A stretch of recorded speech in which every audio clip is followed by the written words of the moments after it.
দিন জাহান্নামীদের ভীষণ কষ্ট হবে, আর জান্নাতীদের জন্য অত্যন্ত আসান হবে, অবস্থাটা খুবই আরামের হবে।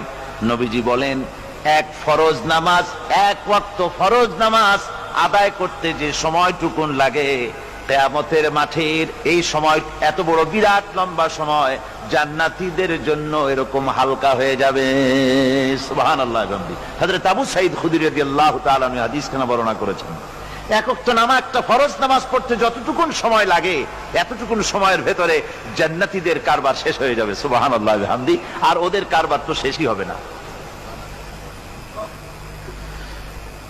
وَيَوْمَ تَشَقَّقُ السَّمَاءُ بِالْغَمَامِ وَنُزِّلَ الْمَلَائِكَةُ تَنزِيلًا। ওরা ফেরেশতা দেখতে চায়। সেদিন আসমান সমূহ বিদীর্ণ হয়ে